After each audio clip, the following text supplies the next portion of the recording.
at a much, much deeper level, what he does is he shatters the barrier between the sublunar and the superlunary spheres. Because now showing an underlying unity. Right. Here's the 3 rules that will govern not only the arc of a comet across the sky, but the descent of an apple from a tree.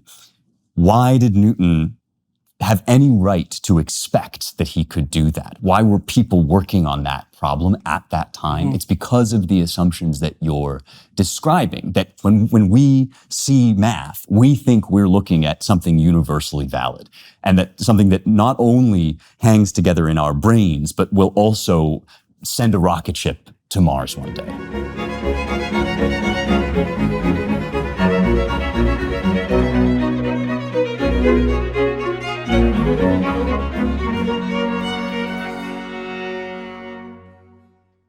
So I had the opportunity today to speak with Spencer Klavan. I met Spencer partly through my connections with the Daily Wire, but also more specifically, we filmed a documentary together for the Foundations of the West series that's now available on the Daily Wire. You could take a look at it there.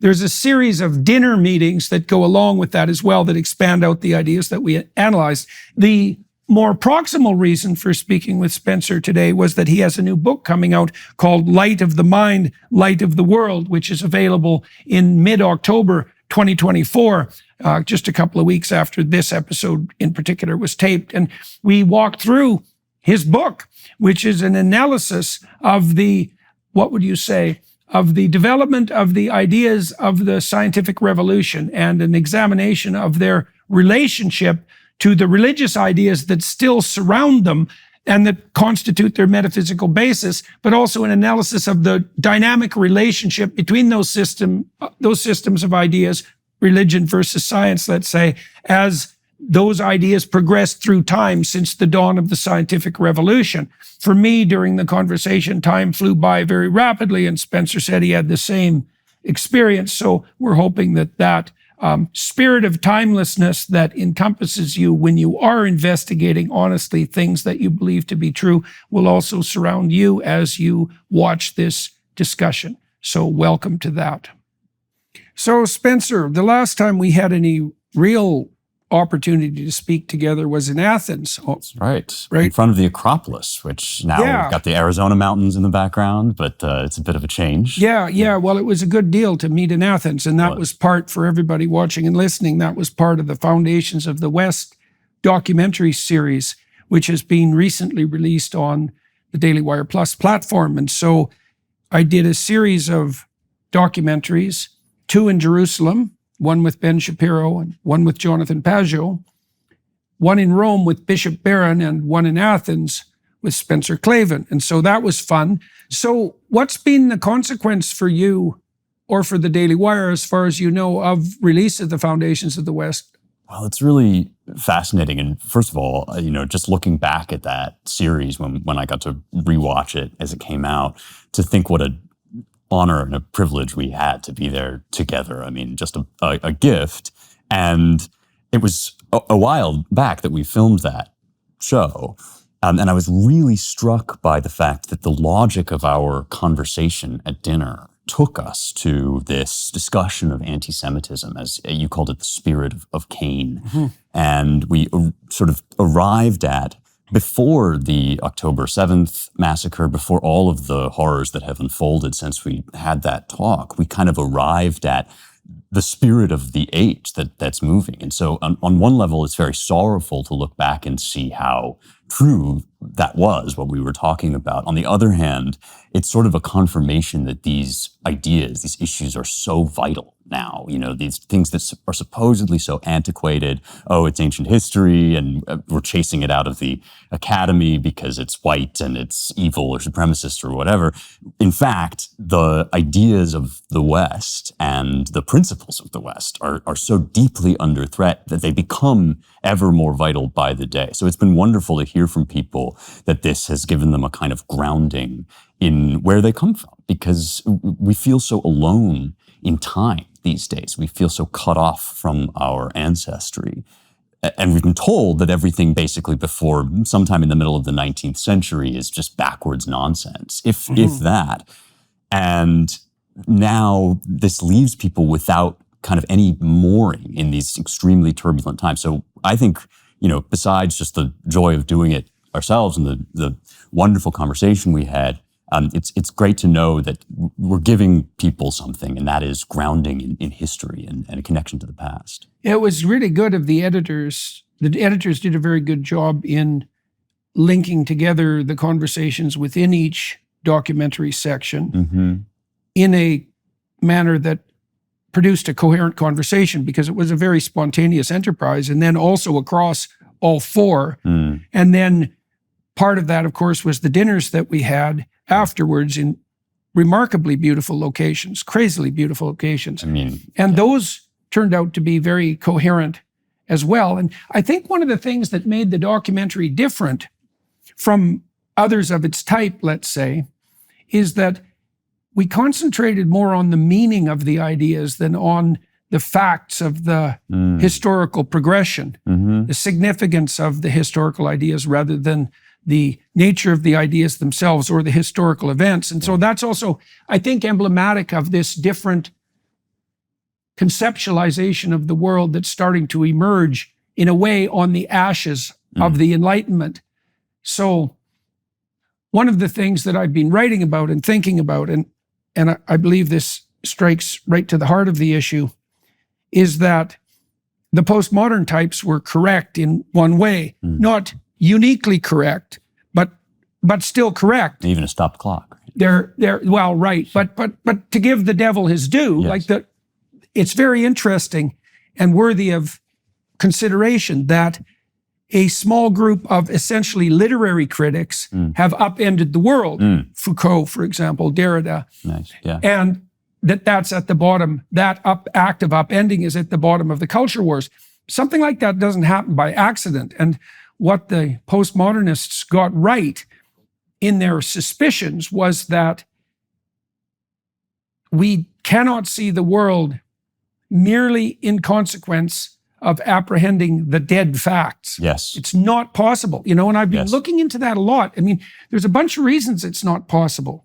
The first reason is there's way too many facts. There's a fact per phenomenon, or a fact per combination of phenomena, right? So there's an infinite number of facts. And so you drown in facts alone. You have to prioritize them. You have to funnel. You have to have some sort of organizing principle. Well, You have to, just to look, you have to have some organizing principle, because, and this is where the science starts to reflect it as well. The strict empiricist types act as if what presents itself to you are unquestionable sensations, right? That the sensations themselves, the perceptions, have truth as part and parcel of their nature. Yes. Self-evident truth. It's not true. And the reason it's not true is because you cannot separate perception physiologically from action. Yes. So it's particularly interesting if you think about how your eyes work, because when you're looking at something, so you say, well, there it is right in front of me. It's like, no, to actually understand how vision works, it's better to think about it the way you might think about touch for a blind person. So you do, when you're using your fingers, if you're blind, you have to move them, and then you map out the contours of the thing that you're perceiving, and you aggregate those individual perceptions, let's say micro-perceptions, into a whole. Yes. And even if you're blind, the whole, W-H-O-L-E, manifests itself as a unity in your imagination. Yes. So the idea that blind people don't see is wrong. They don't see light, but they perceive shape. Otherwise, they couldn't orient themselves in the world. You do the same with your eyes. You're feeling your way out with your eyes by moving your eyes, like you're exploring, and you piece the world together that way. And you cannot do that without intent, without aim. So even to focus your eyes, because I could look at you and focus there, or I could look, 30 feet away and focus there. Just the choice of focus is goal-directed and value-predicated. So perception itself is saturated by value. And the postmodernists figured this out. They figured out, and they were right, that either, there's two ways of looking at it, either we see the world through a story, that's one way of thinking about it, or a description of the value structure through which we see the world is a story. It is a story. Okay, so they were right. Now, robotics engineers figured this out, and cognitive scientists figured it out, and neuropsychologists figured it out. There's multiple disciplines converged on this. Where the postmodernists went wrong, and this is a serious error, was they said, well, we see the world through a story. There's no uniting story, so that's skepticism of meta-narratives. Yes. But power rules everything. They course, slipped into a kind of Marxism, right? So it's contradictory. Yeah.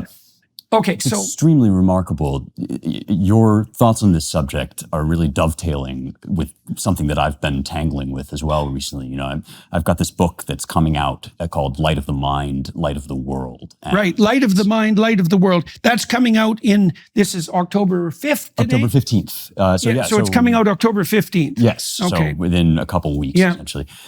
And the subtitle is Illuminating Science Through Faith. So the book is effectively a new history of the scientific enterprise, told as if the question of spiritual matters is not yet resolved. Because we've sort of begun with this idea, or I at least grew up with this idea, that if you wanted to believe in anything religious, you basically had to throw your reason out the door. And especially, So there's an implicit description of the nature of reality there, which you alluded to earlier, which is that we were in the dark ages until the scientific method emerged, and then we stepped into the light. And the scientific method is antithetical to the religious and vice versa. Yes, right. It has to do with exactly this separation that you're talking about between what I think we would now call the subjective and the objective world, and this kind of myth that there exists these bare facts out in the world with no interpreting mode available. You can just look at the world without any kind of human interpretation. And that's what the rationalists objected to when they were objecting to the presumptions of the empiricist, right? They didn't like the idea of self-evident sense data. They knew that we imposed something like an a priori structure on the world, but they didn't, what would you say? They didn't take the step. They thought about that interpretive framework, and maybe this is mostly the Greek influence, as something that was rational, but it doesn't seem to be rational. It seems to be narrative. Yes. So it's during the scientific revolution. In fact, it's Galileo who, for the first time, draws this division between what will come to be called primary and secondary qualities. And the primary qualities, you may know, are things like quantity, mass, position, these quantifiable things. So primary qualities are actually quantities, and they're therefore supposed to be completely mind independent, which, if you think about it for a second, is a remarkable claim that numbers have nothing to do with the human mind.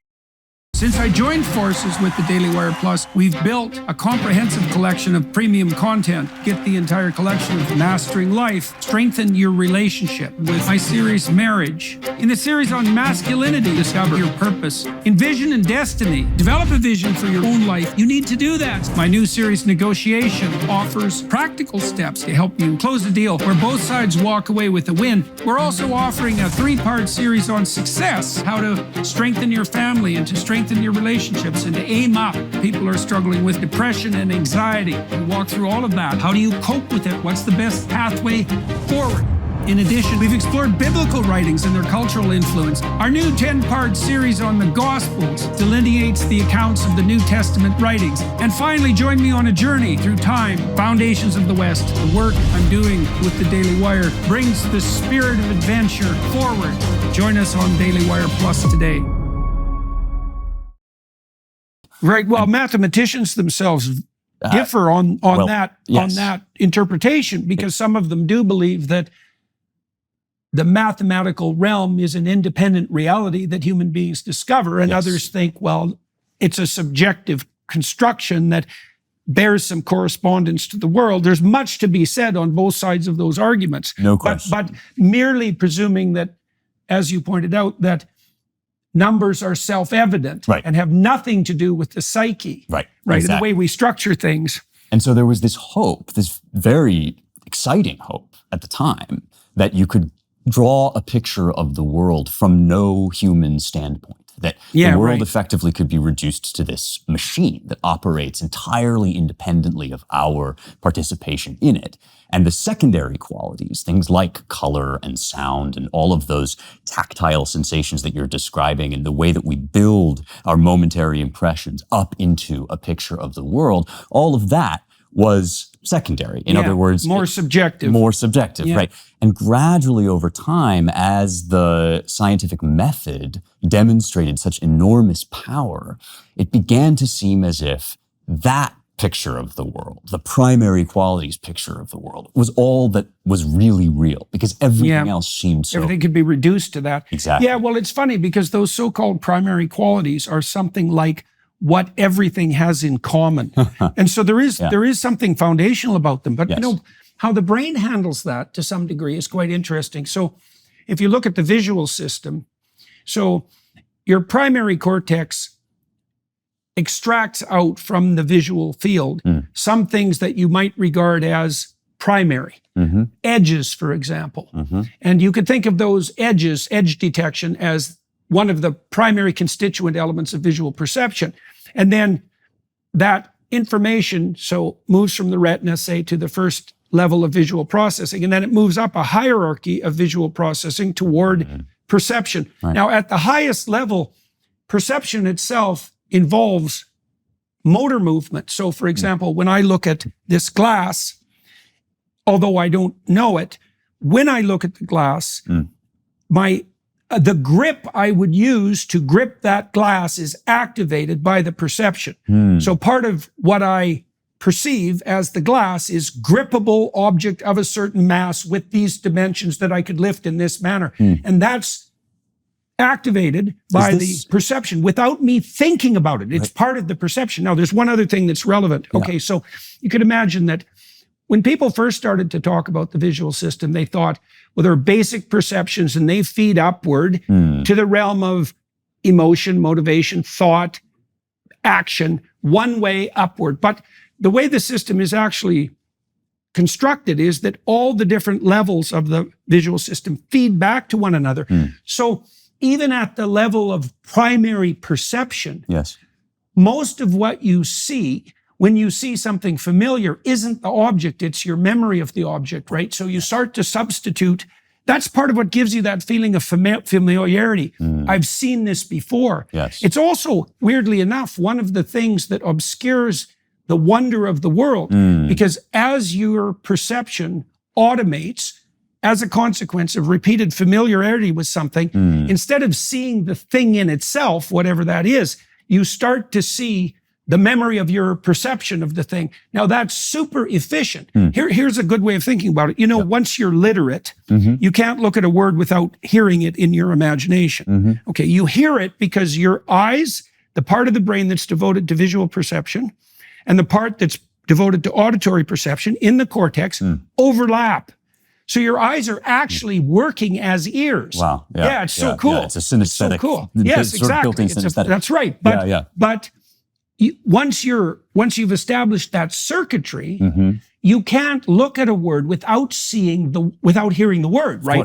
It's part of the perception. Well, you know, is the word on a page there as an objective entity? Well, yes, the answer is yes and no. Right. So anyways, the problem with the primary and secondary model, neurophysiologically speaking, is that because there's feedback loops from every level to every other level, it isn't the idea of a stepped process towards higher level of perceptions just isn't right. There's so much top-down constraint, even on the primary perceptions, that it's almost impossible to disentangle the subjective from the objective in perception. And Francis Bacon worried about this, actually, because his whole effort was to get back to what the Greeks would have called empyria, right? Direct experience. And this was going to be the touchstone of truth. And you were supposed to clear away every preconceived theory that you had before you arrived at the hard data. Then you could apply your theories. But there's a passage where Bacon says the mind is like a pair of glasses, or rather like a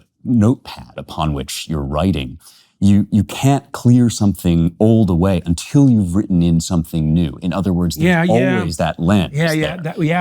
That's a major problem, because it also implies that you almost never learn anything without subjecting something previous to a death, right? Which this is partly what makes, say, revelatory conversation or realization painful. Yes. Is that, and so here's another neurophysiological and sociological problem with the idea of primary perception. You're constituted so that in your embodiment, the fact of skepticism about direct sense data is built in. Here's why. Well, you could see something and assume it was real. Yes. Well, then why don't we just have one sense? And you might say, well, because things happen behind you, let's say, which you can't see. Well, then why don't you have eyes all the way around your head? Okay.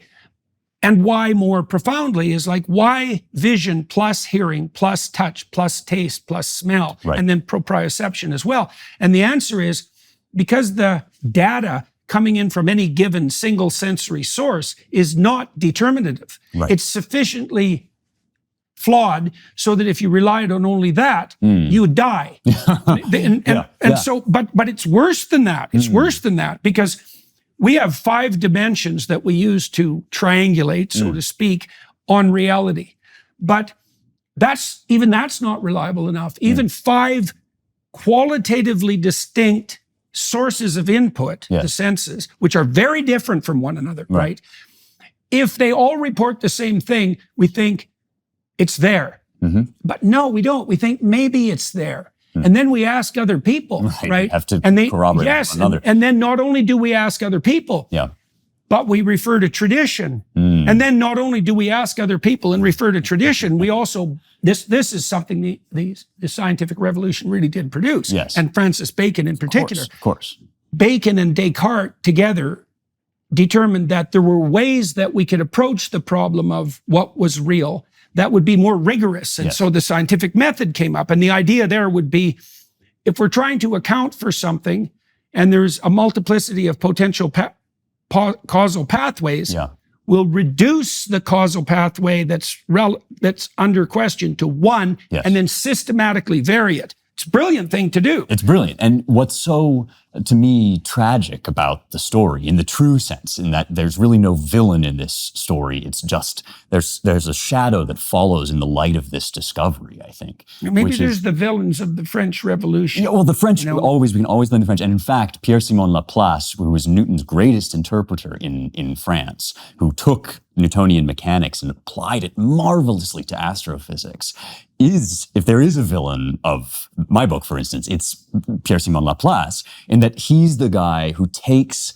this method and these mathematical laws for organizing our observations, that is Newtonian mechanics, and he draws out of that this claim that the world itself is exhaustively described in what we would now call purely objective terms. That is all a bunch of particulate matter moving in these totally mind-independent ways. And he writes this essay on probabilities. That's Laplace's demon. He's Laplace of Laplace's demon. On probabilities, that if you had a mind that knew the position and momentum of every particle in the world, past, present, and future would lay open like a book. So he's describing the mind of God, but attributing to mankind the possibility of finding this sort of knowledge, a zero standpoint. Right. Well, it's such an interesting claim there too, because it shows that even in a claim that simple, there's an if, which is a proclamation, an a priori proclamation of a certain kind of faith. Precisely. This exists,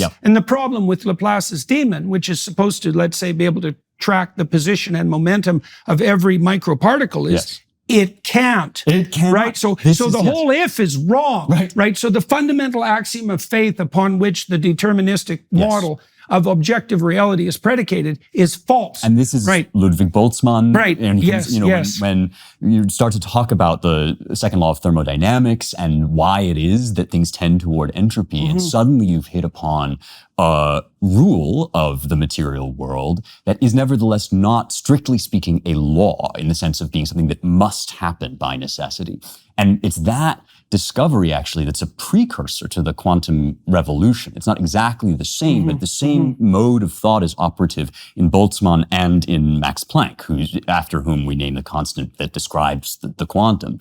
And that explosion of the atomistic, deterministic idea of the world that reduces everything outside of us, and ultimately us as well, to mere bodies in motion that can somehow be known from a zero standpoint, a God's eye view.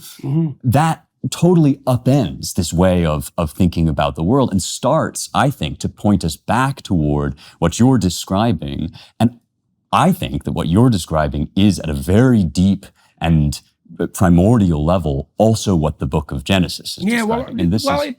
Let's delve into that for a bit. Going online without ExpressVPN is like putting all your passwords and credit card numbers on a huge billboard for the whole world to see. In our increasingly connected world, your personal data is more vulnerable than ever. Every time you connect to an unsecured network at a cafe, hotel, or airport, you're essentially broadcasting your private information to anyone who cares to look. And here's the unsettling truth. It doesn't take a tech genius to hack your data. With some basic, inexpensive equipment, even a tech-savvy teenager could potentially access your passwords, bank logins, and credit card details. Your personal information is a gold mine. Hackers can make up to $1,000 per person selling this data on the dark web. This is where ExpressVPN comes in. It creates a secure, encrypted tunnel between your device and the internet, effectively shutting out potential intruders. But why choose ExpressVPN over other options? First, its security is unparalleled. ExpressVPN's encryption is so robust that it would take a hacker with a supercomputer over 1 billion years to crack. That's not just protection, that's peace of mind. Second, it's incredibly user-friendly. You don't need to be a tech expert to safeguard your data. Just open the app, click one button, and you're protected. It's that simple. I personally use ExpressVPN whenever I'm traveling or working from a public space. As someone who values intellectual property and privacy, knowing that my research, writings, and personal communications are secure is invaluable. It allows me to focus on my work without worrying about digital vulnerabilities. Secure your online data today by visiting expressvpn.com/Jordan. That's expressvpn.com/Jordan, and you can get an extra 3 months free. expressvpn.com/Jordan. I mean, the problem with this sort of discussion is that when any pseudo-intellectuals get together to put forward a pseudo-intellectual enterprise, they always pull in some strange element of quantum mechanics and riff off that, often very badly understood. And I'm very aware that we could wander into the same territory, but there is the fundamental proclamation of the book of Genesis, which is echoed in many mythological traditions. Like there's a shared pattern, for example, in the Mesopotamian creation myths. And it's a very widespread idea that what gives rise to reality eternally, so at the beginning of time, now and forever in the future, is something like an active force of apprehension or conception that interacts not with a deterministic world, but with a realm of possibility, a realm of structured possibility, and casts that into being. Now, to me, that's very reminiscent of what consciousness itself does. Consciousness, you're not conscious of what's predictable. So this is so cool, right? Because if you think about that Laplacian world, it's deterministic. One thing follows another. It's rule-like. It can be turned into an algorithm. Okay, anything that you do that can be turned into an algorithm vanishes from consciousness, right? So really what your consciousness does as it operates, this is neurological reality, is it's an exploratory process that involves generally the activation of large areas of the brain. If you're learning a new word, for example, when you learn the new word, a fairly widespread pattern of neurological activation will accompany your initial perceptions. If it's a really new word, it's even hard to hear the first couple of times. You might have to have it repeated to you multiple times, and then you might have to say it multiple times, right? Okay, so what you're doing, well, you hear it repeatedly, and you say it repeatedly, is you reduce the number of neurological operations that are necessary in order to specify that phenomena. Interesting. And you build this little machine, left side of your brain, farther back in the brain, this little machine that's specialized for that now. And then from then on in, when you encounter that phenomena, you use that little specialized machine. Yeah. So, but what consciousness itself is doing is concentrating on what isn't deterministic yet, what isn't predictable, what hasn't been established. Right. And then if it can, it algorithmizes it and makes it automatic, but then you're not conscious of it. So for example, once you can read a word, you're not conscious. You don't have to sound it out. So it vanishes from your sight. Everything that you can predict, this is so important. Yes. Everything you can predict vanishes from your sight.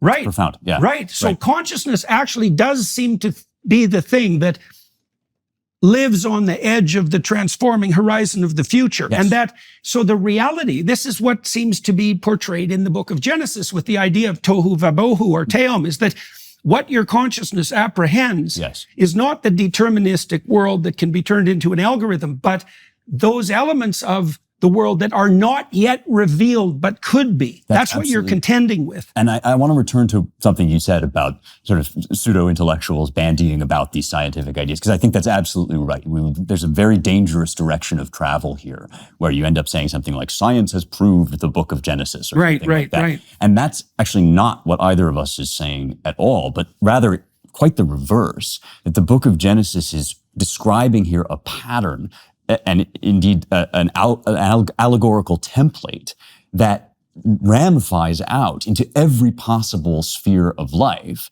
So this notion that you have that the world is invested in some sense from the beginning with language, Vayomer Elohim, and God said, Yehi or, Vayehi or, right? Let there be light, and there was light. And in the Hebrew, let there be light and there was light are almost the exact same word. It's impossible to capture this in the structures of English, but in Hebrew, because time is factored so differently into the verbal system, when God says, let there be light, he says, Yehi or, and then when the text says, and there was light, it says, Vayehi or. It's the same thing.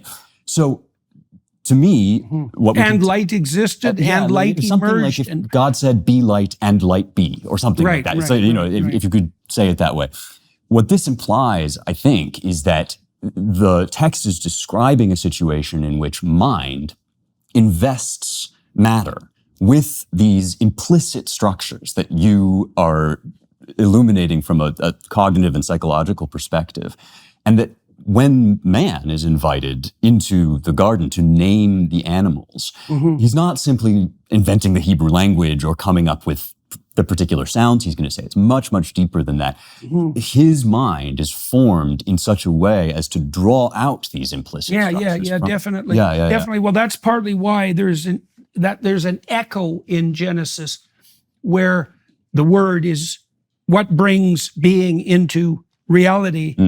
And then human beings are said to be made in that image. And then that's reflected further in the text by God's granting to Adam the power to name. And God himself in the text brings the animals to Adam to see what he'll name them. Right? And not only that, but you know what he does? He brings them to him each after its form and kind. So he's not bringing a cat. He's bringing cat as a category, which is a very different sort of thing. The text is quite explicit that what's being presented to Adam is not any particulate entity so much as entities as members of the classes that we use to categorize our perceptions and to draw them into that form. I mean, you were talking earlier about touching the edge of the cup as a blind person. You think also that one of my favorite examples is hearing, which just at a basic kind of high school physics kind of level, we know that hearing is a wave, right? That is to say, it's a pattern of change over time. And so even before you get to the quality of what you hear, that is, this is a song or this is speech or what have you, if you take a snapshot of every particle in your body, if you could, in that Laplacian way, at a moment in this conversation where we are discussing and the sound waves are vibrating between us, nowhere in that snapshot is anything resembling a sound wave. because the sound wave involves the pattern of change over time. And so in order to create even sound, you need this box into which you can gather and group individual moments of perception that form them together. So that's that top-down processing that brings things together in a unity. This is another one of the weaknesses of the postmodern claim that there's no transcendent unity, no meta-narrative, which is a restatement of the idea of the collapse of the highest, the collapse of the unifying principle, the collapse of God, the death of God. See, one of the real problems with that hypothesis is that it's boundless. So there's no inevitable higher order unity. Right. Okay. At what level of analysis are you speaking? Because if I'm going to perceive this as a glass, then all of the multitude of things that glass is, that the different molecular positions that the liquid inside it might take, all the different ways that a glass could make itself manifest, all that has to be subsumed into a unity that is the glass. Yes. Now, I think it's Monet, but it might be Monet, I don't remember. French impressionist who went out and painted haystacks, a whole series of them under different conditions of illumination. Right. And the haystack is the same, but of course it's not, because the colors that constitute the haystack shift dramatically, and that's what he was investigating. It's so interesting because two paintings of the same haystack really at the micro level bear nothing in common, right? There's nothing in common. Right. They're separate in time, they're separate in place. The constituent elements are completely different, but there's an emergent reality, which is the haystack, that unifies all those variants in form and makes the perception possible. Now, the postmodern claim is that there's no overarching meta-narrative. It's like, if there's no overarching meta-narrative, you can never perceive a unity. Right. And they might say, well, there's a limit to the manifestation of that unity, right? There's no ultimate unity. It's like, oh yeah, fine, draw the line.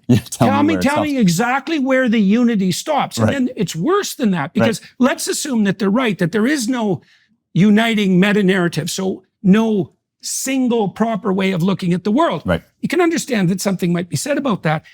Well, then does that mean that the ultimate reality is disunified? That there are various forms of fundamental truth? And if reality itself can't be unified, because it's not unified in its essence, then are we destined to conflict between our own motivations even? And how do you and I agree on anything if it doesn't point towards a unity that's actually apprehensible and in some way implicit in the world? This is why this is a huge problem. This is why I was so struck by what you were saying about Foucault and Derrida. I think we can kind of put Lacan in here too, because it mirrors something that happened to me at the end of writing this book. You always come to a few surprises if you're onto something in a good book. And to me, the biggest surprise was that I understood the postmodernists in a completely new way. And I understood them actually as part of a tradition that probably goes back to Heraclitus, speaking of Greeks, right? Yeah, right. But the also, river. Yes, but also runs through people like David Hume and even Bishop Berkeley, who are reacting to this objectivist idea. Hume's problem is you cannot compute a pathway forward merely by understanding the terrain. He's saying, you can't get an ought from an is. Yeah, and the whole thing is inference, essentially. And he's saying that the only thing that we have in front of us is the fact that the sun has always risen in our experience and all recorded human experience. Right. And it's only on that we're able to base the idea that the sun's going to rise tomorrow, which shatters this idea of something that remains consistent from day to day. And that's his scandal of induction. Yes. Right. That's the problem the chicken has with the farmer. Right. Exactly. The farmer is the chicken's best friend. Every day the farmer brings food until it's Thanksgiving, in which case the faith the chicken has in the structure of the world as a consequence of induction turns out to be painfully wrong. And the problem is we never know, and Hume was pointing this to some degree, we never know when the rug is going to be pulled out from underneath us or at what level Yes. You know, you could even take the sun itself. I've thought it because you think, well, there's nothing more consistent than the sun. It's like, well, until it emits a solar flare that takes out our entire electrical system, which is a high probability event. Right. In fact, there was a solar flare, I think 2 days ago, that's on its way to Earth, and no one knows what the consequence of that storm will be. This is news so, to me. yeah. Well, so it seems to me that in reality itself, there are something like levels of predictability that have something to do with statistical regularity. You know, the sun is a fairly predictable entity because of its immense mass, and because of its immense mass and size, the transformations that it undergoes can be predicted to some degree at a statistical level reliably, but not entirely. And I guess that's also partly that turns us back to the reason that we evolved consciousness at all. If we could rely on induction, there'd be no reason for consciousness. Consciousness seems to be the mechanism that corrects for the fact that the world is not fundamentally predictable, like seriously not fundamentally predictable, irrevocably. Now, how do you understand, if at all, and this is where we start to wander onto the dangerous quantum territory. I mean, one of the things that's really struck me, and it's maybe only an analogy, is that the field, the tohu vabohu, or the teom, that the spirit of God that rests on the water, that field that spirit interacts with seems to be something like the pool of infinite possibility. Like it's represented, for example, in the Mesopotamian stories. As a dragon, right? And a dragon is an interesting representation because a dragon is something fearsome and predatory, but also something that contains the possibility of treasure.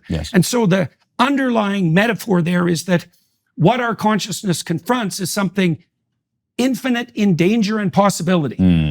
Which seems perfectly reasonable. And that the proper stance to adopt to that is one of something like a heroic endeavor towards fundamental truth. And that's the best way of contending with that. And you see echoes of that in Genesis because God is also periodically characterized as the victor of the battle over Leviathan, for example, which looks like an analog of Tiamat. And so that's part of that heroic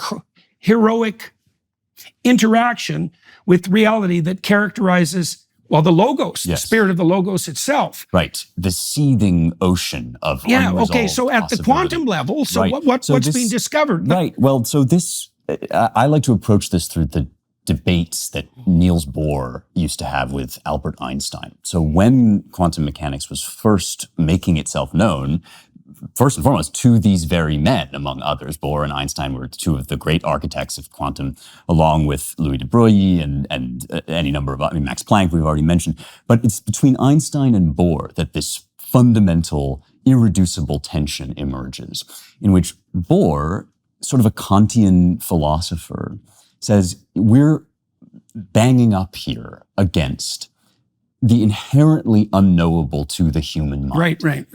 These waves that describe probabilities, this is Schrodinger's sort of, and Heisenberg also kind of managed to mathematically describe probability waves, which tell you where a particle is likely to be, but never where it actually is. Not because we don't know, but because in some fundamental sense, it isn't in any of those positions. And this is Bohr's idea. It's possibility. It is possibility. And Heisenberg at one point wonderfully compares it to Aristotelian potentia, this ancient really? Really? Oh, yes. He has to potential. Yes. That's so important. To pure, And so it brings back this old Aristotelian idea that the world is made of potential and energeia, and the realization of potential.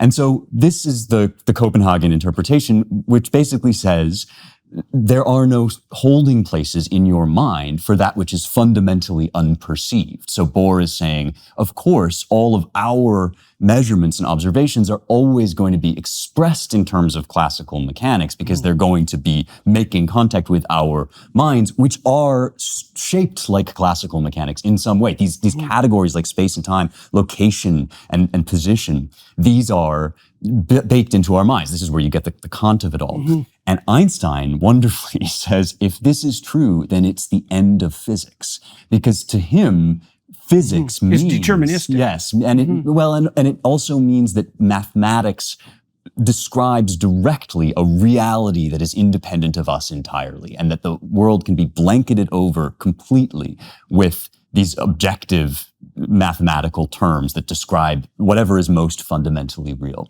And this dispute and its various tributaries are still going on today, which is one reason why this is such treacherous territory to venture into, because there's always going to be an alternative possible interpretation. But if you accept something like Bohr's interpretation, which I believe remains the most philosophically coherent way of dealing with these discoveries, then what you have is a situation very much like what you're describing in Genesis. Now, that doesn't mean that the author of Genesis was told by God about the Schrödinger equations. That's sort of, that would be the sort of pseudoscience version of it. But it does mean that the pattern you're observing shot through Genesis, and as you indicate, through the whole Hebrew Bible, of God's mind as the resolver of a fundamentally unresolved possibility. The caster into order. Yes. Or that's good or very good. Yes, and the idea of us as essentially, the image of God in us is essentially,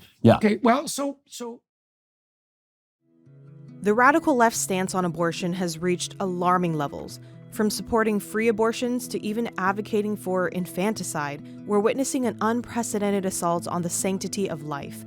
This isn't just politics anymore, it's a moral crisis. But there's hope. Preborn, the nation's largest pro-life organization, is fighting back. They're strategically positioned in high abortion areas, offering a lifeline to women and their unborn children. When you join forces with Preborn, you're protecting the greatest victims in our society, babies in their mother's womb. Over 300,000 babies have been saved through Preborn's efforts. When a woman considers ending her pregnancy, Preborn is there with compassion, support, and the power of ultrasound technology. This simple tool doubles a baby's chance at life. You can be a part of this crucial mission. For just $28, you can fund one ultrasound. $140 saves 5 precious lives. For those able to make a larger impact, your tax-deductible donation of $5,000 will sponsor Preborn's entire network for 24 hours, helping rescue 200 babies. To make a difference, dial pound 250 and say baby. That's pound 250 keyword baby, or donate securely at preborn.com/Jordan. That's preborn.com/Jordan. Stand with truth. Stand for life. Dial pound 250 and say baby, or visit preborn.com/Jordan today. Let me extend that supposition for a minute. Yes. So there's a field of possibility that lays in front of you. And it, in a way, it surrounds and constitutes all the objects. So, Yes. for example, this is a candle, but not if I throw it at you. Okay, right. So there's a non-zero possibility that one of the less probable manifestations of this object will occur. Yes. Okay, so then you might say, well, under what conditions does this remain a candle? Okay, well, that's very complicated. Yes. Because if I smash it, let's say on the edge here, now it's a knife. Right. And it's just as much a potential knife as it is a continuing candle. Just as much. Right. Not quite just as much. Right. Partly because we have established an ethical framework between us. Yes. That's a set of our aims. Yes. That define the manner in which we're going to leave the possibilities of that object as they predictably and non-terrifyingly are. But that's entirely dependent on it's so interesting because it's dependent on our ethical aim.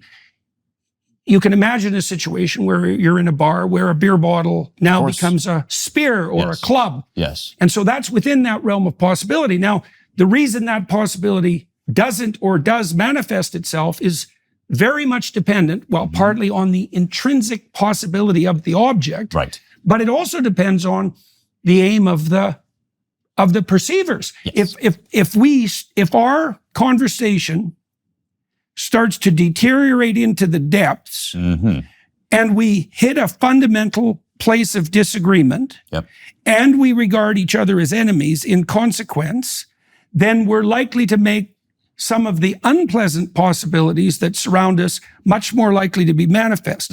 And one of the things that indicates is that the manner in which the factual itself reveals itself is inextricably dependent on aim. Now, what the biblical texts insist upon in their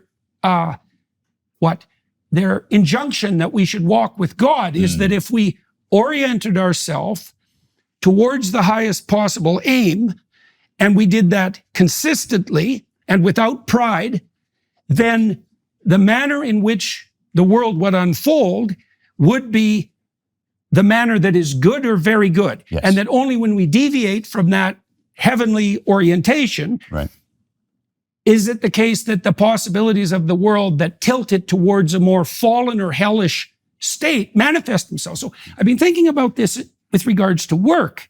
So, when Adam and Eve succumb to the sin of pride, they want to usurp the highest place, right? Under the temptation of the serpent. They fall. And God says, well, you're destined to toil, and the world is going to bring forth obstacles, pricks, thorns, thistles to you. Well, so I've been thinking about that a lot. It's like, if your effort is toilsome, and if the world you inhabit is fallen, how much of that is a consequence of your pride and your misaligned aim and your refusal to walk with God? See, when God calls to Adam in the garden after Adam and Eve fall, Adam hides from God. So he's alienated from the divine unity at that point.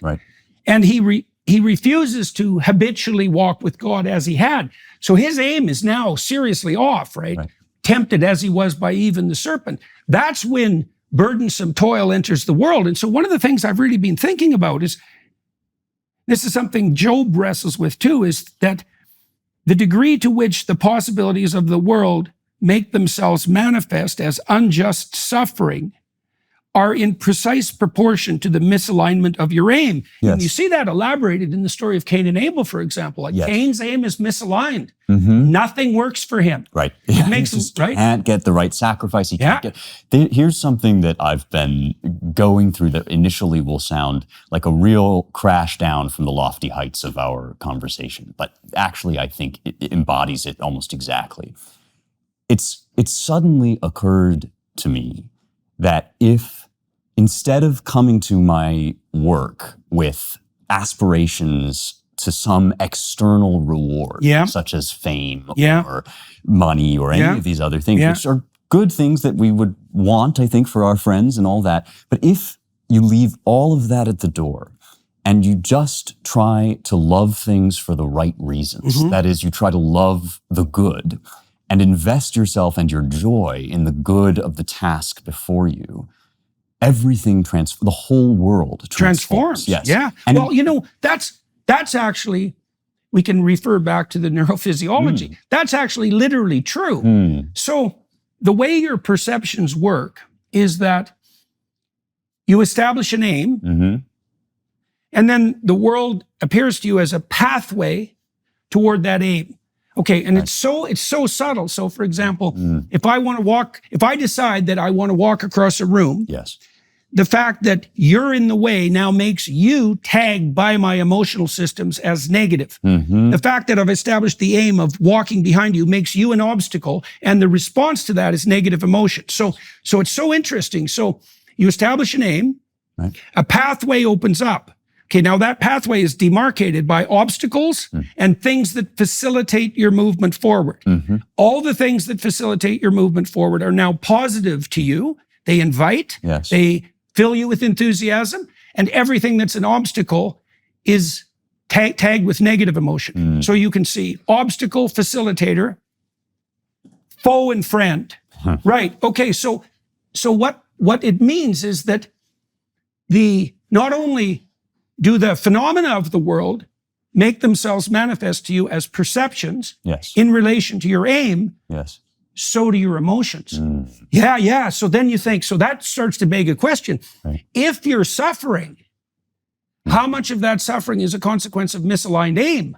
It's a seriously open question. Now, you talked about work. You know? Well, how much of your experience of the suffering? Because I think that you will still experience what we would categorize as negative emotions.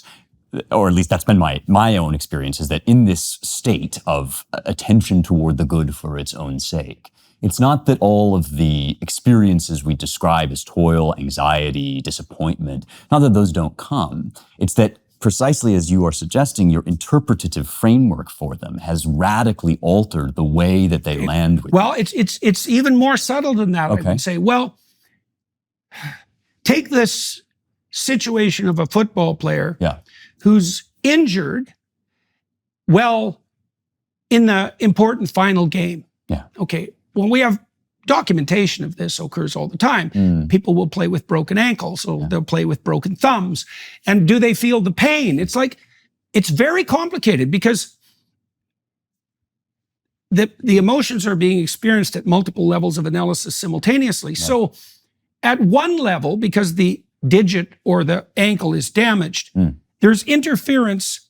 There's obstacle with regards to its local movement, and that's going to manifest itself as pain. But the overarching pattern of activity, which is to continue with the game, is directed towards a higher order and important goal. Yeah. Okay.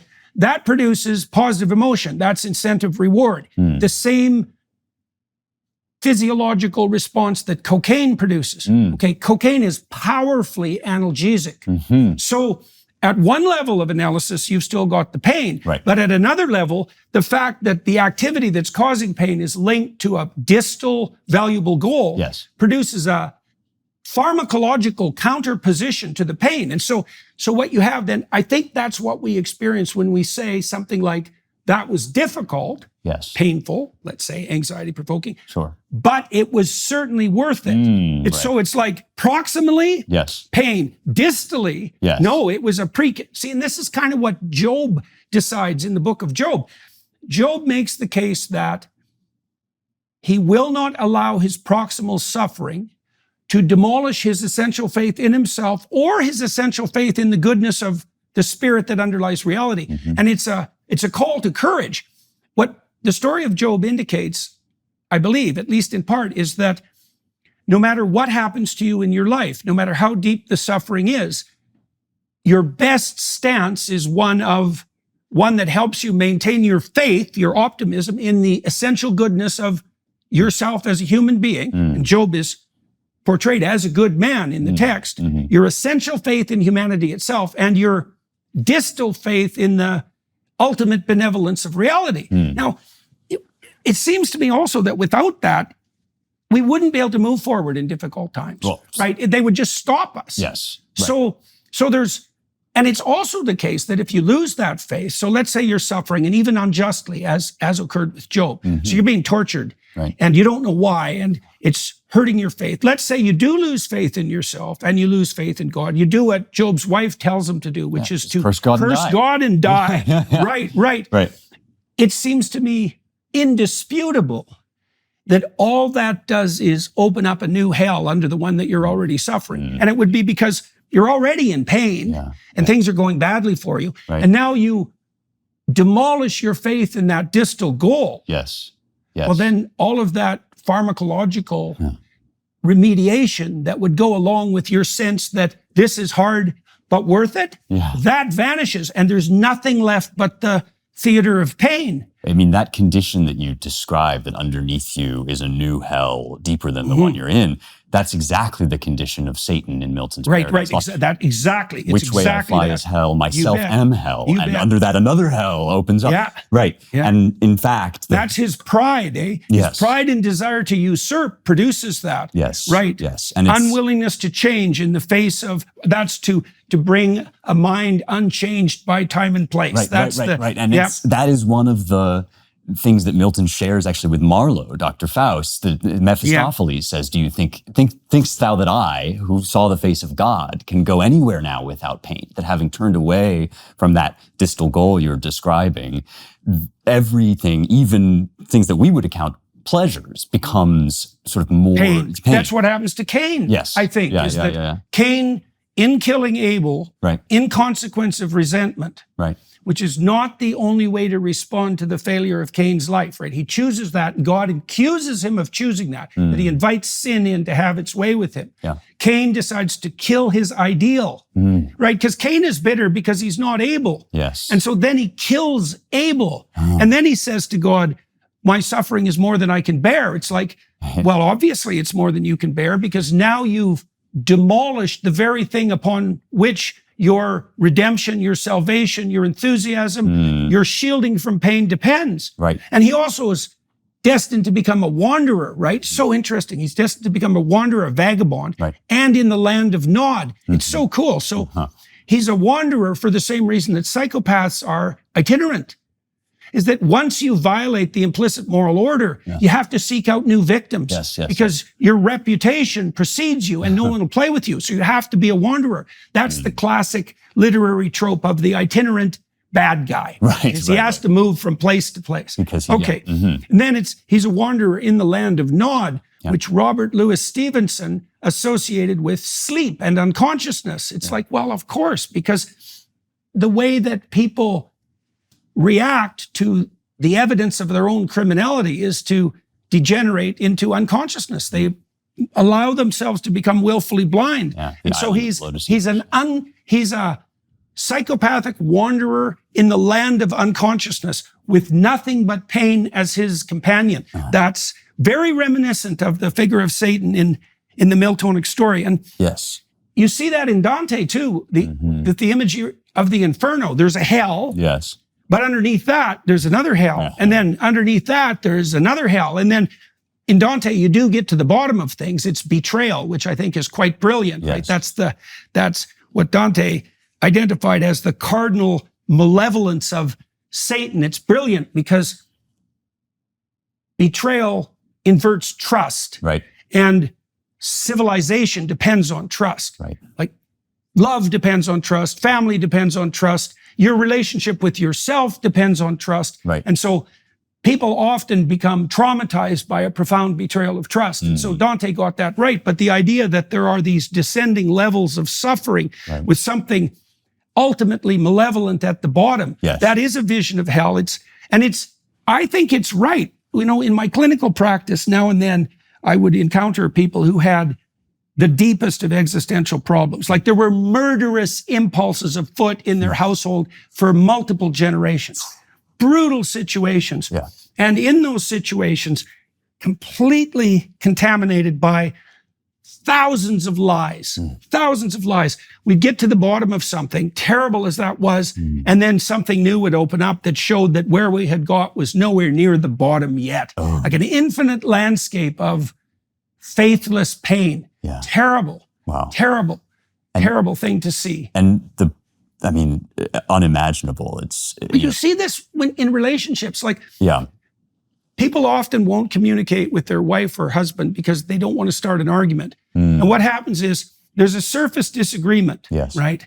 And that produces a certain amount of emotional tension. Right. And then maybe you start to talk about it and you find that under that, there's a slightly more profound disagreement. Right. And you investigate that. And underneath that, there's a slightly more profound disagreement. And people stop the inquiry when they hit the point of depth that they can no longer tolerate, right? So here's a way of thinking about it. So imagine that your wife has had a history of a certain amount of abuse at the hands of men. That's a very common situation, and even more common, becoming even more common all the time. I don't believe that. You don't know how much of whatever proximal disagreement you have is a consequence of some fundamental betrayal in her history, or even, I would say, the history of her mother, her aunts, because people talk, and these spirits of betrayal lurk and haunt across generations. And it's terrible to go down into the substructure of a specific disagreement, because to solve it, you have to take a journey down to the depths, and you often discover a profound betrayal. You know how when you hash something out with someone you're close to, sometime during that process, it's very likely, if the conversation is sincere and deep, that someone will break into tears. Right? Exactly. That's a dissolution of their perceptions, right? And a potential restructuring. I think that's what tears signify. Anyways, that is a descent into the abyss. And Dante has so much to say here too, with what he does with what we would call gravity and the direction of gravity. So what happens when you get down to the bottom of the inferno, past Judas in the mouth of Satan, is that the world flips upside down and we move from inferno to purgatorio. So they go past the the pit of hell and begin to climb upwards toward paradise. But there's two stages to that, right? There's the stage where the weight, the gravity of the situation you're describing, that betrayal that has basically ripped the ground out from underneath you, that's still pulling you downward. And so everything is toil and exertion. It's kind of our condition that you work your way. There's a reason, I think, that you call what you do doing the work or work, when you sit with people and kind of hash these things out, that by the time you get down to the bottom of it, then your journey can begin, right? Then you start to climb your way out. Yes. And once well, that's a symbolic death and rebirth too, right? And then beautifully, magnificently, once you reach the pinnacle of purgatory, then we move into the third of this sort of triptych that Dante is giving us, and that's paradise, where Beatrice descends to lift Dante up, and they start to move of their own accord at light speed up toward the heavens, toward the planets. And she says to him wonderfully, this is what it looks like to your human perception, but really this is an allegory of what's going on with us spiritually. She says, this is the force, the same force that carries fire up toward the stars is now carrying us up toward God, because there's one love, the last line of the poem, the love that moves the sun and other stars. There's one motive force in the universe. Right. So that's the monotheistic claim united with the notion that the fundamental unity is something positive and benevolent. Yes, right. Which is... See, I also think... I talked to Richard Dawkins about this recently. So tell me what you think about this, because... When we think about wildly successful businesses, we often focus on their great products, cool branding, and brilliant marketing. But there's an unsung hero in their success stories, the business behind the business that makes selling simple. For millions of entrepreneurs, that business is Shopify. Shopify is home to the #1 checkout on the planet. And here's the not-so-secret secret. With Shop Pay, they boost conversions up to 50%. That means fewer abandoned carts and more completed sales. Our marketing team uses Shopify every day to sell our merchandise, and we love how easy it is to add more items, ship products, and track conversions. In today's market, growth-minded businesses need a commerce solution that's just as flexible and dynamic as they are. Whether your customers are browsing your website, scrolling through social media, or wandering into your store, Shopify ensures you're ready to sell. Ready to elevate your business? Upgrade your business today and get the same checkout Daily Wire uses. Sign up for your $1 per month trial period at shopify.com/JBP, all lowercase. Go to shopify.com/JBP today to upgrade your selling. That's shopify.com/JBP.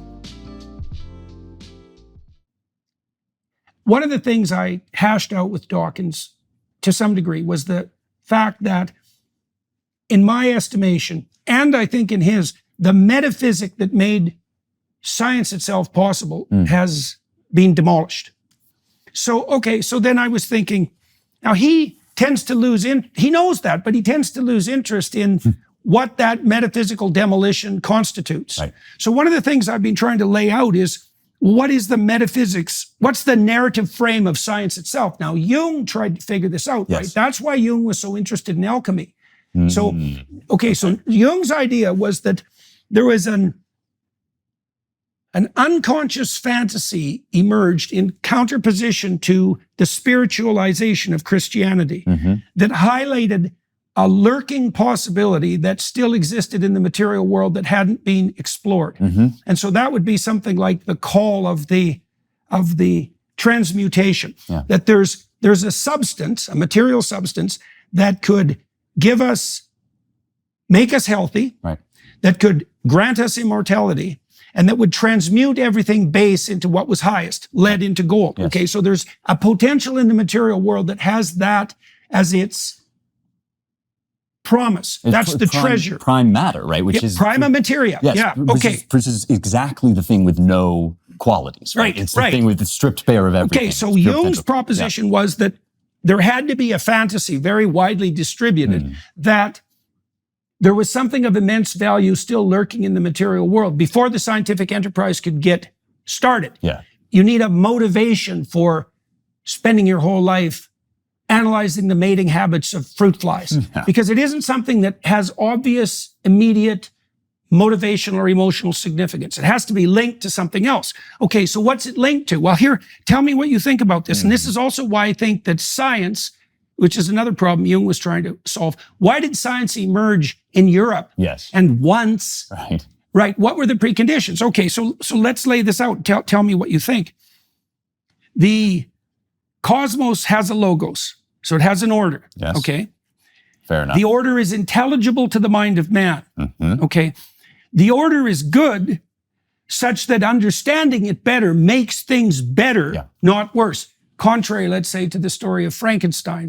Right. You're not going to uncover man-made horrors beyond your comprehension. Exactly. Or that's right. Or you build a technological enterprise like Prometheus that dooms you. That can happen. Right. Okay. The idea would be that wouldn't happen if your aim was true. Okay. Yeah. And then the final piece of the puzzle is that through dedicated submission to that logos, you can explore in a manner that reveals it, and that will be redemptive to you as a scientist, but also broadly beneficial. Yeah. Okay, those look to me like the necessary metaphysical foundations of science, because, and none of them, those are starting points. They're game rules. Like you can't get to those within the scientific enterprise. They have to be laid down. Now, I think they were laid down fundamentally in the Judeo-Christian system, right? Is that there is a logos to the world. That logos is apprehensible to man, that it's fundamentally good, that you can approach it in the proper spirit. And if you do, that'll be redemptive. This is why, although I don't think Dawkins knows it, and I tried to push him on this, I think this is why he found himself compelled to state relatively recently that he was a cultural Christian. Yes. Exactly. And I pushed him on that. I said, okay, well, that implies that the Christians got something right. What? I was like, we got nowhere with that. Well, we got nowhere with that. So I don't know if you're familiar with the three-body problem, the Chinese science fiction novel. Made a big splash as a Netflix series recently, but it's the novels that really grapple with what you are talking about. And what's so remarkable about this series to me is that unlike a lot of American science fiction, you get Star Trek, Star Wars, which kind of give you this misty, secular pseudoscience where it's the midichlorians that hold things together, or it's our humanist values in Star Trek. In this trilogy of novels, Remembrance of Earth's Past, the first book is named after, famously, an unresolvable problem in astrophysics, in Newtonian mechanics. If you have three bodies mutually attracting each other, it's impossible to lay out a logos, exactly what you're describing. That is a consistent system that can be reduced to abstract principles comprehended by the human mind and then used to fly in outer space, to navigate through whatever situation you find yourself in. And the reason that Cixin Liu began with this is because he is genuinely peering into the abyss of what science looks like once you pull the rug of those five principles out from underneath us. That you might hit a point at which actually the whole structure of reality simply scrambles your monkey brain. It just doesn't compute inside of us because we no longer have this conviction that the imprint on our brain is effectively the hand of God. And so that's the same imprint that writ large is pressed across the whole universe. When Newton came up with his laws, there was a widespread belief derived from Aristotle that there were two sets of rules for the physical world. It was called the superlunary and the sublunary spheres. And that there was named that because the barrier was supposed to be at the moon, where the moon's orbit is. There starts to obtain a whole new set of laws. And the reason people thought this was quite reasonable is that you look at the stars and they're following these very regular patterns that we can chart and know more and more through observations. You look at things around here, they don't move like that kind of clockwork. Surely you get stones falling to the earth, you get fire moving up into the air. And so people thought they're just a different, Christians would say, fallen order down here. And there is a pristine reason, music logos, music of the spheres. Yes, operating, even perhaps the angels are pushing them around, whatever. And what as opposed to forces. As opposed to, exactly. Right. Yes, this is a big, in my book, I call them ghosts in exile. The forces, because they, And this idea is what, when Newton comes out with the Principia, for the first time. We now think, oh, he discovered gravity. Yes, of course. He outlines the way of calculating the force of gravity between two masses. But at a much, much deeper level, what he does is he shatters the barrier between the sublunar and the superlunary spheres. Because now showing an underlying unity. Right. Here's the three rules that will govern not only the arc of a comet across the sky, but the descent of an apple from a tree. Why did Newton have any right to expect that he could do that? Why were people working on that problem at that time? It's because of the assumptions that you're describing, that the world is not only organized according to a logos, which is sort of the pagan claim that we talked about in Greece, but also that logos is answerable to the patterns that are in our minds, however they came about. You talk about evolution, you talk about whatever, but we now have, and this is what we experience them as. It's dishonest, I think, to describe our experience of these principles as anything else. When we see math, we think we're looking at something universally valid, and that something that not only hangs together in our brains, but will also send a rocket ship to Mars one day. And that's because of this faith. And that is something like a transposed monotheistic faith. Exactly. Right? It's the notion that at the foundation or at the pinnacle, there is an ultimate unity in which resides all things in the absence of contradiction. Yes. Right. And so now we're up against, we wouldn't recognize it this way, but we're up against another superlunary, sublunary barrier. And that is the puzzle of how to reconcile relativity with quantum mechanics. And I know that you've talked to scientists about this on your podcast, and I would say, of course, that I am not going to be the person that resolves this puzzle. But from the outside, as a scholar of the history of science and also a classicist, I can see that this is the exact same issue. This is two realms that answer to two different and apparently contradictory set of laws. And scientists are currently hammering away, some of them working in string theory, others in other versions of quantum gravity and so forth, are hammering away at that barrier. Right, under the presumption that they're the fact break through. Yes, exactly. That the fact that they can't detect the unity is actually a consequence of their ignorance, not of the fact that reality itself is disjointed. That there's a seam in the fabric that we will never bring back together. Right. Or alternatively, that there's a seam in our minds that we can never reconcile. That there's something, you need both of these convictions. And I think that anybody that does science is still operating on these convictions, even if outwardly they would deny it. Well, if the hypothesis of Jung is true in the broad sense, and that, see, it implies something very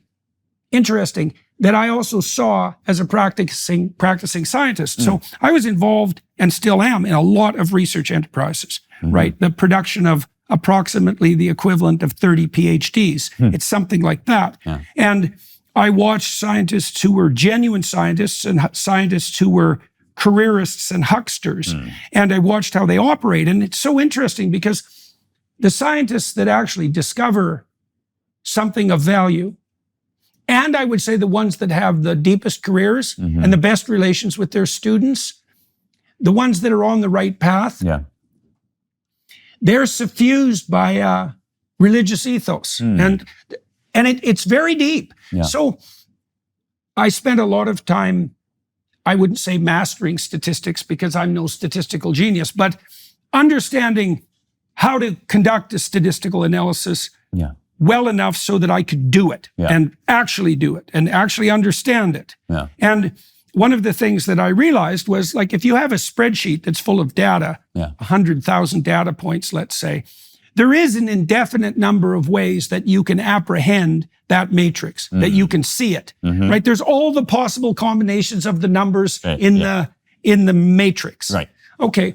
So then out of that, you can draw a discovery, let's say, that's revealed in the patterns, but you cannot do that if your orientation to the spreadsheet is the progression of your career.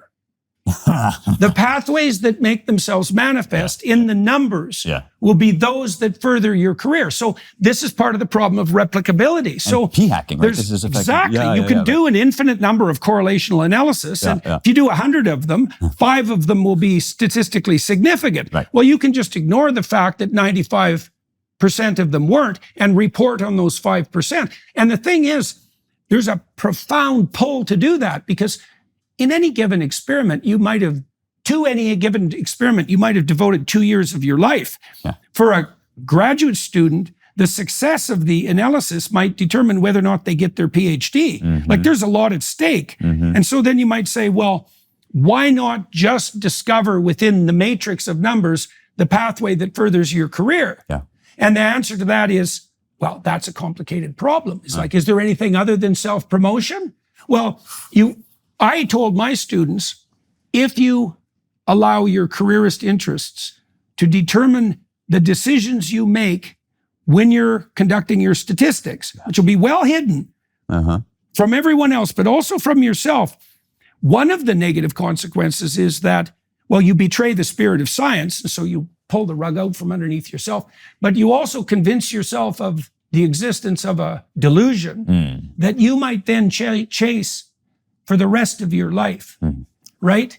So it's so interesting. And this is something that scientists don't really concentrate on. It's like, how do you inculcate in the scientific investigator the ethos that produces the desire to search for truth and not career success, let's say, at every micro level of the scientific endeavor? And I think that once the scientific endeavor becomes sufficiently dissociated from its underlying Judeo-Christian narrative, there is no protection against that. And I also think that's why the scientific enterprise is corrupting so rapidly. Well, what is the greatest example of the phenomenon you're describing that's recently been in the public eye? I would argue it's Ketanji Brown Jackson in the Supreme Court citing a study that Black babies have better health outcomes when they're in danger if they go to Black doctors. And she cites this in defense of all sorts of things like affirmative action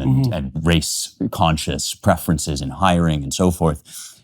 Now, I rather doubt that Ketanji Brown Jackson realizes this, but that's a junk study. And it's a junk study for exactly the reason that you're describing, which is that there's a hidden variable, and the hidden variable is birth weight. An infinite number of hidden variables. Exactly. But the one that really counts here is birth weight. So when babies have a low or dangerous birth weight, they are more likely to be taken to white doctors, whatever the reason for that is. And so in that case, they'll have worse health outcomes because you're dealing with... Because more of the specialists are white. Yes. Yeah, right. The authors of that's why, well, that's so much of medical science and social science is corrupted by the fact of specious correlations. Yes, and the authors of the study were aware of this variable, and as were the reviewers, and discounted it purposefully. So it's an instance of exactly the sort of thing that you are describing, of filtering out that data. And yes, in that context, of course, science, real science, the handmaiden of knowledge, one of the most ancient and beautiful human practices, is going to become the science, capital T, capital S, and endorse Kamala Harris in Scientific American. Because then you've got to serve something, right? You've got to attach this enterprise to some sort of purpose. So then you might ask as a mentor to scientists, well, I'm telling you to do something difficult. I'm saying that if the data reveals, for example, that your study is flawed, fatally, you're going to have to accept that. If the study indicates that the hypothesis upon whose promotion you've staked your reputation is wrong, you're going to have to admit that. And you're going to have to suffer the consequences of both of those. Maybe you won't get your PhD. Maybe you'll have to do another series of studies.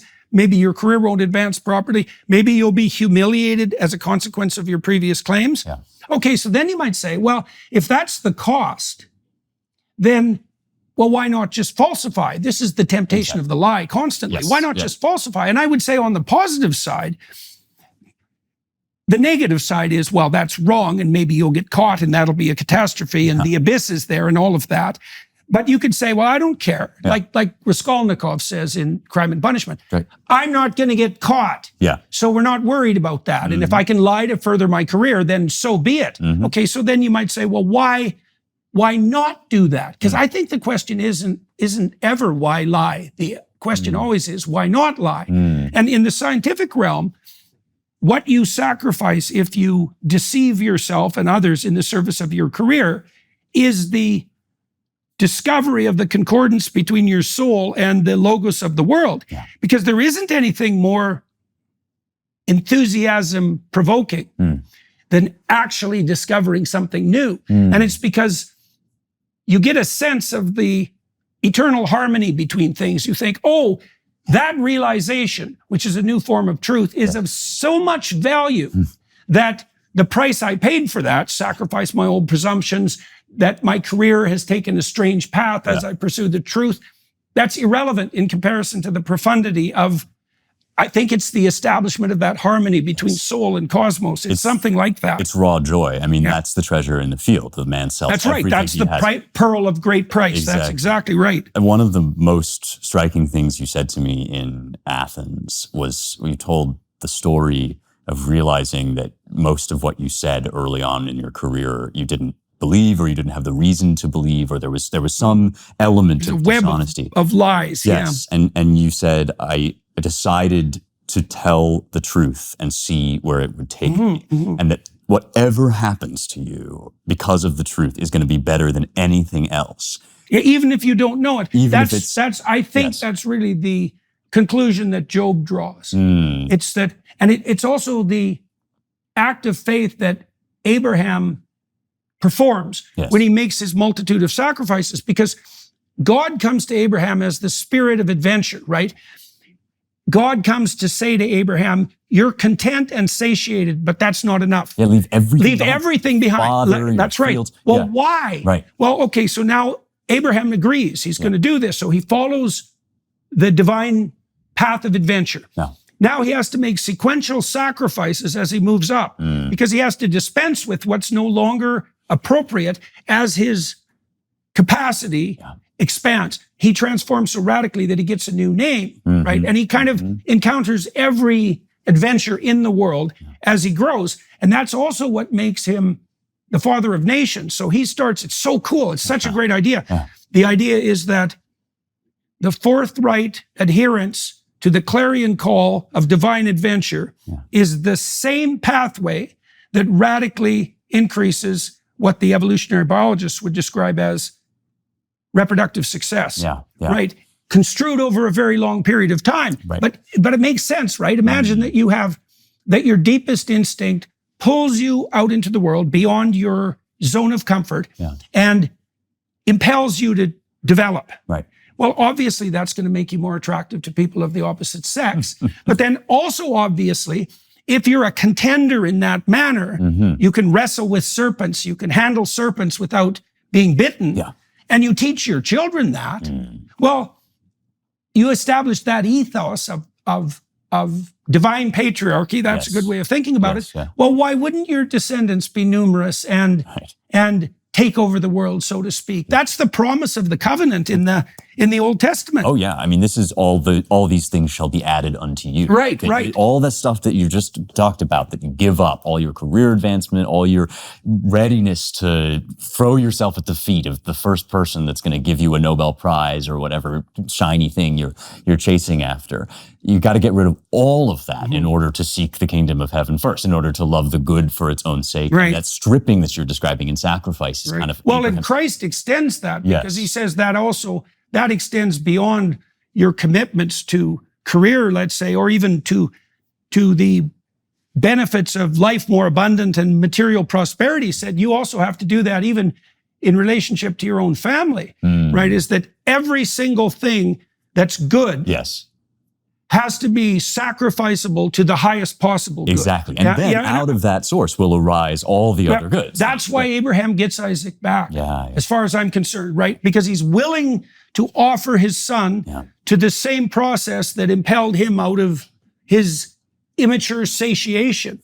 He offers his son fully, and the consequence of that is he gets him back. And I think that's exactly right, is that I do believe that, and I see that all the time, is that the more you try to conserve your children and pull them to you and shelter them from the adventure of their life, the more they're going to struggle to get away from you and to have nothing to do with you. And if instead you throw them out into the world, then that paradoxically increases the probability that you'll establish a relationship with them that will be sustainable through the entire course of your existence. Well, I suspect that there's a reason why it's Christ who does this, because this is, I think, also what God does in endowing Adam and Eve with the ability to choose to rebel. If you think of God as knowing in advance that he's bringing these creatures into the world. You know, in the Quran, the choice on God's part to create man is greeted with utter bewilderment by the angels. They say, why would you bring into the world this creature that is going to spread bloodshed in the land when you already have perfect spiritual beings, us, the angels, to worship you and sing your praises at all times?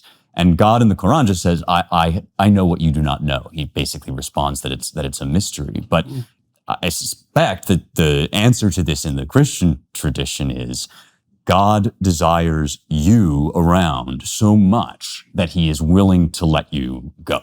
That he's willing to put you in the garden, as Milton says, sufficient to have stood, but free to fall. Right. And that this is the sort of primordial fatherly act that you're describing in your own life. It's the essence of what we mean when we say father. Yes. Right? Father, the word father implies a commonality of spirit across all instantiations of fatherhood, right? So then you might say, well, father as a category implies an essence of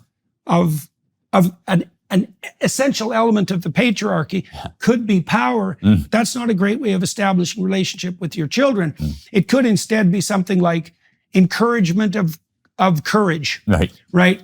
And faith in the ability of your children to contend with whatever comes their way, and not to shield them from it, knowing that they will expand in the most optimal manner if they face their challenges forthrightly. Yes, I think the confusion of this with power, and of course it can be abused and turned into a Yes, of course.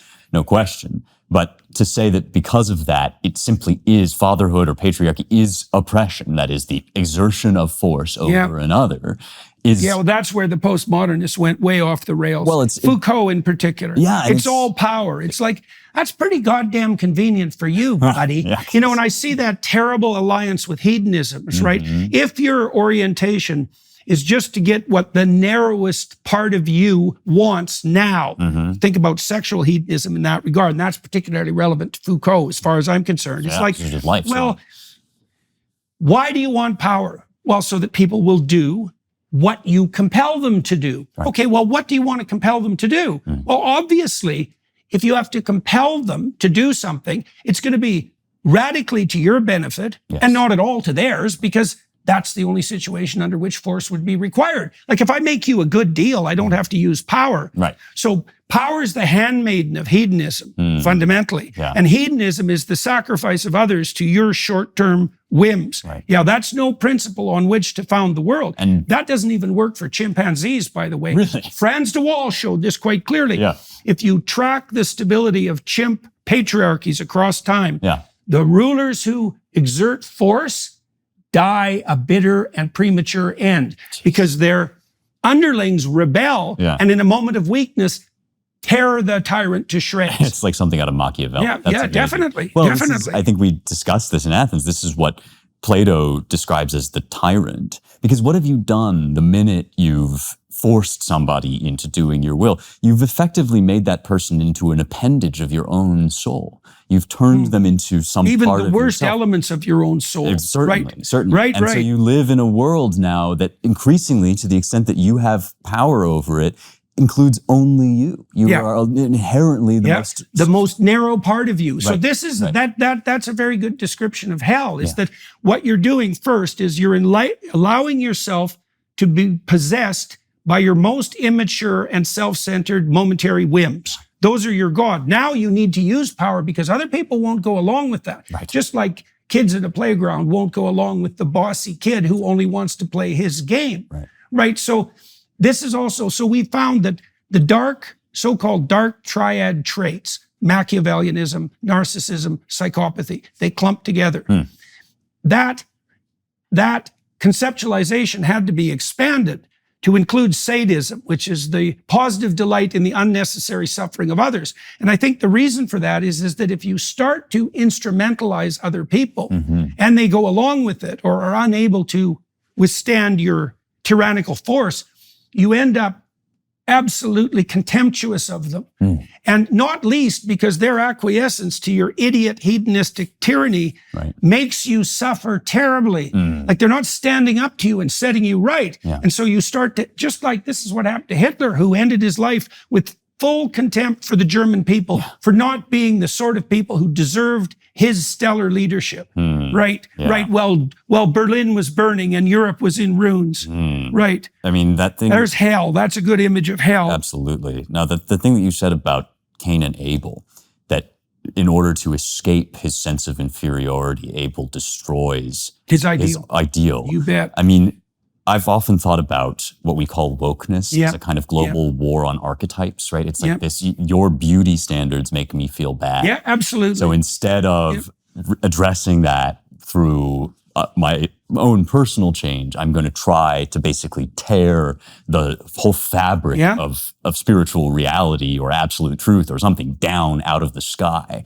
Yeah, and the ethos underneath that is something like, any axis of comparison where I'm lesser has to be demolished. Yes. Now, part of the reason that's so self-devouring is, well, let's say you're a young person who's not particularly attractive. Yeah. Okay, that's a trouble. And the attractive, the beauty standard is an ideal and a judge. Yes. And a harsh one. Yep. But then you think, well, you're young. Like there's an undeserved advantage. And there's a multitude of dimensions on which you're unfairly healthy compared to many people in the world. You're going to subvert the terrible standards of the judge until none of those differences remain. Right. Well, I think that's why you get in the communist societies a degeneration into, well, everyone's equal with nothing. Well, right. That's where you make people equal, is when everyone has nothing. You know where this is really beautifully depicted is in the Screwtape Letters, C.S. Lewis's sort of letters from demons to one another. He basically makes of them a totalitarian society, describes hell as a totalitarian society. And there's this wonderful moment where, Screwtape is writing to Wormwood, I believe it's his nephew, so a younger demon, and he's coaching him. And at one point he says, the thing that most confounds us about the enemy, that is God, is that he really does love the little vermin. This is the thing that we cannot understand. That's by definition. Yes. Exactly. By definition. Right. Yeah. And in his fatherly nature and in his definition as God. In the next letter, he says, I hope you haven't shown my letters to anybody, because of course, if I were taken to mean that there really is such a thing as love, that would be heresy, and I would be very much condemned in hell. Love is impossible. We in hell know that love is impossible because everything expands by eating up what is around it. Right. That's the rapacious hordes of devastating mankind, motivated by nothing other than power, which was really, as far as I'm concerned, a complete confession on the part of Foucault. It's like, really, there's nothing but power, eh? Really? Yeah.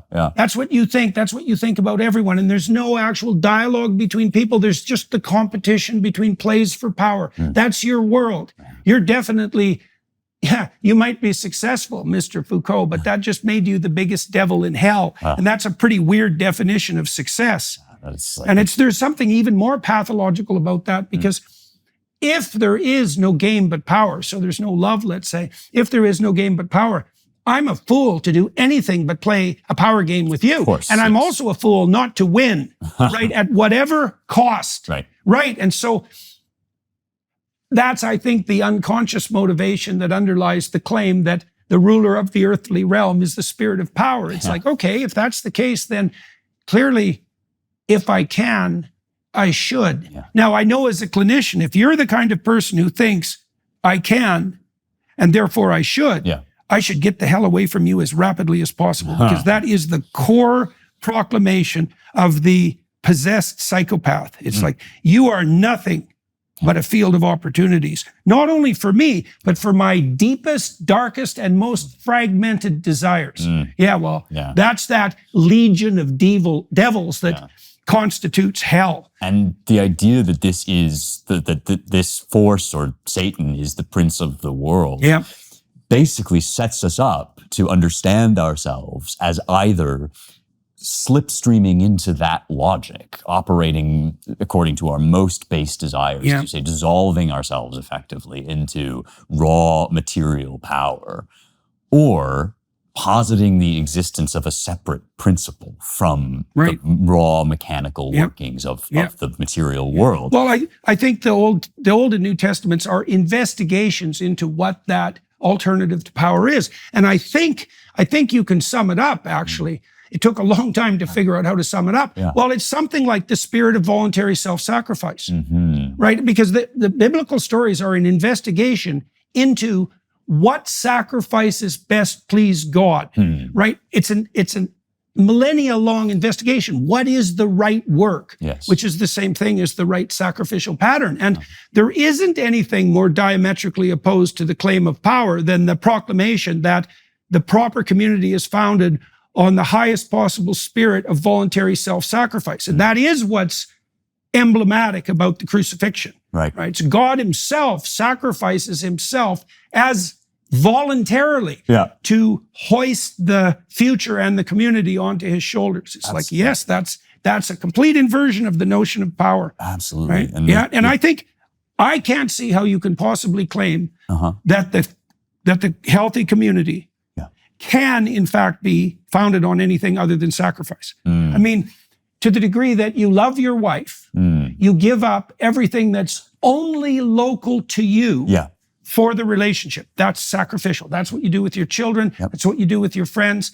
That is the antithesis of power. Yes. Yeah. I think the postmodernist realization, unconscious though it may be, that Christianity is directly opposed to the postmodernist claim that power rules is the ultimate driving force of the culture war. Well, that's what it looks like to me. Absolutely. And what you're describing, in one sense, of course, it's the most functional thing in the world because it's the only way to found a healthy community.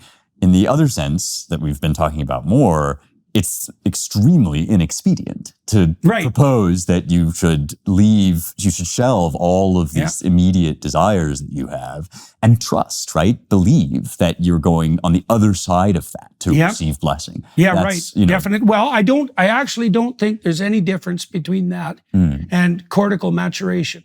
Okay. Well, because, you start out in the world as a plethora of competing impulses, right? And those are integrated across time by your development of the ability to share, right, to engage in reciprocal action, and by your ability to forego immediate gratification so that you can stabilize the future. And it's cortical maturation that allows that to occur. On the physiological plane, it's like these, and it isn't the Freudian repression of the motivations and the emotions. It's the integration of the motivations and emotions. That's their subduing, right, that Adam's called upon to do. It's their integration that makes them a higher order unity that is, in fact, the best way of even providing for those motivational systems what they want in the broadest range of places and across the longest span of time. Does that include, that cortical maturation, the establishment of these sort of perceptual categories that we've been talking about? That is the building of the pathways that would enable us to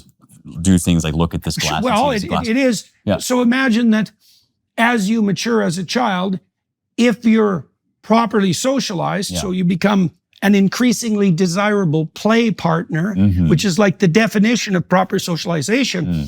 All the categories that you automatize so that become part of your, not only your character, but your physiology are categories that you build as you pursue that aim. Right. You become what you, this is true neurophysiologically. You bloody well become what you practice. Right. And you practice in accordance with your aim. Right. So the aim, that's the Jacob's Ladder story. The aim should be to the ineffable that reigns above everything supreme. Right. So in a sense, the whole conversation kind of comes full circle. If you think about it, we've talked about so many things, and yet we're really talking, I think, about one thing. And this is what I mean when I say that the book of Genesis, at this very profound level, provides you with this template that you can use to understand and interpret any number of things. You talk about is it about quantum physics? No, it's not about quantum physics, but is quantum physics uncovering in the material sphere the pattern that we also uncover in the psychological sphere, that we also that's what you'd expect if there's an underlying unity, is that the most ancient stories of mankind the orienting stories from a multitude of different cultures would dovetail with what we're actually discovering about reality. I mean, what's the counter hypothesis? Right. This is all just, I mean, the counter hypothesis is the postmodern. Yeah, right. Or even the Enlightenment idea that that's all superstition that is now being supplanted by this rationalist orientation. Yeah. All right. Well, that's good. That's a good place to stop. I think what we'll do on the Daily Wire side, for those of you who are watching and listening, I think what I'll do is I'll interrogate Spencer further about his new book. Let's walk through it. And Great. I would also like to find out as we walk through the book, why those topics interested you, why they gripped you and compelled you. And so we can do an analysis of the book, but also a psychological analysis of the motivations underneath it. I'd love so that. let's do that. All right. So thank you everyone for watching and listening. And thank you. It's very nice to see you again, by the Just way. a joy. Yeah. And that always was fun. Yes, There's something new being born. Mm-hmm. It's really something powerful to see. I can see it making itself manifest everywhere. And it is whatever's we're either going to devolve into a world that is in fact ruled by the spirit of power, like the Chinese society is, for example, with the all-seeing eye of Sauron everywhere, or we're going to reevaluate our wisdom and pull out of it what we need to move forward properly. And,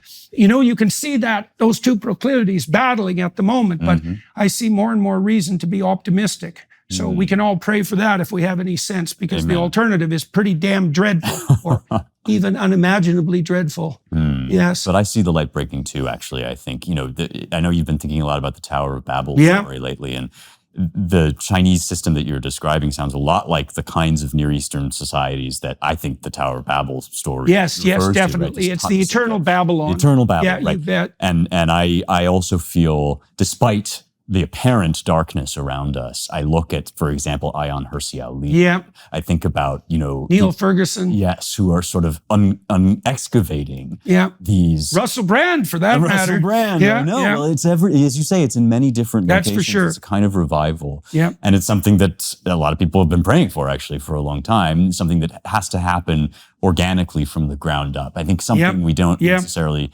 understand, or we wish weren't true, is that you can't hammer this down into people's minds. That's Moses' sin. Yeah. Interesting. Right. Too heavy use of the rod. Yes. Yeah. All right, sir. Well, thank you very much. Thank you. It was lovely talking to you today. Likewise. Much appreciated. And to all of you watching and listening, we appreciate your time and your attention. Bye-bye.